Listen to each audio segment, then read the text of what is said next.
Welcome to The Explainer. Today, we're taking a deep dive into Palantir. They're a super-secretive American tech company that has managed to weave itself deep into the fabric of the UK government. And, as you might guess, its growing power has set off a firestorm of protests, scandals, and some really tough questions about where public power ends and private tech begins. So imagine this. A senior executive from Palantir is walking into a party, and that's the question someone screams at him. Has your technology been used to facilitate war crimes? Not exactly the warm welcome you'd expect at a corporate shindig, right? But honestly, that one moment tells you pretty much everything you need to know about the controversy swirling around this company. So the scene for that confrontation, a really fancy reception in London's ritzy Mayfair neighborhood. Inside, you've got Palantir execs and top officials from the Ministry of Defense clinking glasses, celebrating a huge new deal. But right outside, protesters are making their voices heard, and they are not happy. To really get why, we need to peel back the layers on what Palantir is actually selling. All right, so let's talk about these deals. What are they for, and just how much taxpayer money are we talking about here? £240 million. That's the price tag on Palantir's latest 3-year contract with the UK's Ministry of Defense, or the MOD. And this is the big deal that they were celebrating at that party we just talked about. Okay, so that's a lot of official speak. What does it actually mean? Well, to put it simply, this contract is all about using Palantir's data crunching and AI to help the military make decisions, faster and supposedly better on the battlefield. And that can mean anything from identifying potential targets to deciding which weapons to use to take them out. But here's the thing. Palantir's influence in the UK isn't just on the battlefield. The company also has contracts worth a whopping £244 million with the National Health Service. Yep, the NHS. This gives them access to the health data of 65 million people, which, as you can imagine, is raising some massive questions about data privacy. So, what is this technology that's described as battle-tested?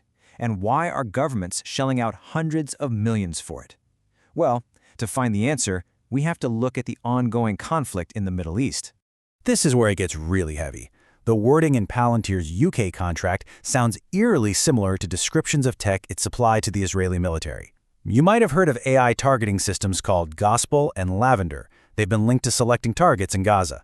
Now, Palantir denies being directly involved with those specific systems, but its own CEO has publicly confirmed that their technology is being used by Israel's military. And if you think that's just an interpretation, listen to this quote from the company's CEO, Alex Karp. He is surprisingly blunt about it. While the company's marketing team might call it a data analytics firm, Karp just comes right out and says its technology is designed to scare enemies, and yes, sometimes to kill them.